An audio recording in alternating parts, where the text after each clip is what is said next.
you, Chair. We've got the Office of Gene Technology Regulator here.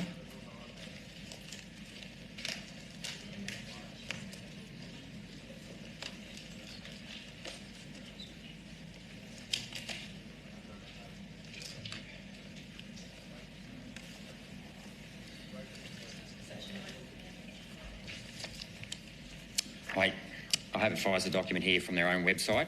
It says... Table that or circulate it so yep, happy to do that. Know what we're talking about.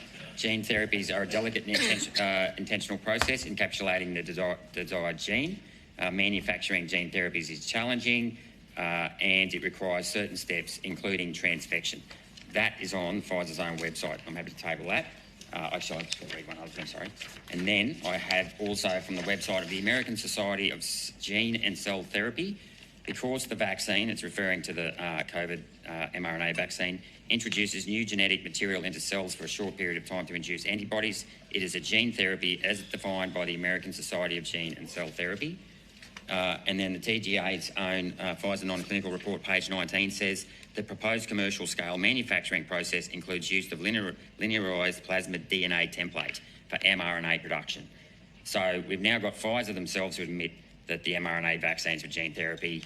The American Society of Gene and Cell Therapy admits the mRNA vaccines are gene therapy, and we've got the TGA themselves admit the DNA was used in the manufacturing process.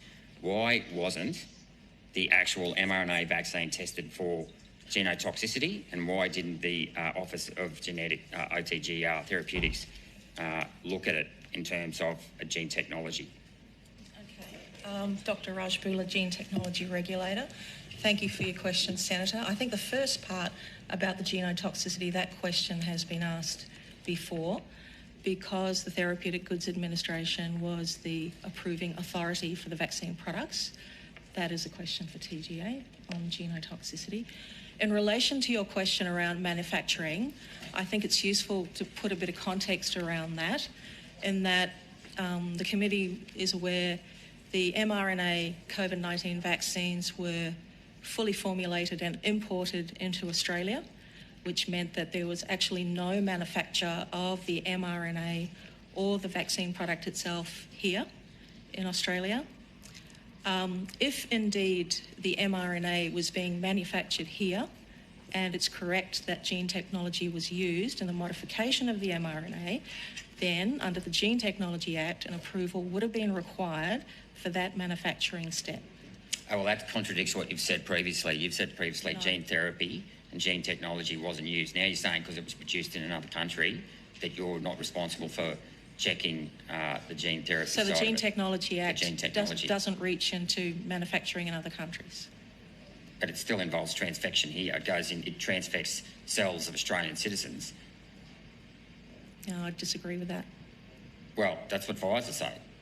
Even they admit transfection is a part of gene therapy. No, Senator. So you're disagreeing with Pfizer, the people who actually made the vaccine, that transfection isn't a part of gene therapy? I think she's disagreeing with you at the moment. Well, it's not my Senator words. I've Rennick. just read out what Pfizer said. Welcome to my world. I think it comes down to a definition of what is a gene therapy. Yep, that's right. And I'm relying on the manufacturer. But anyway, that's all.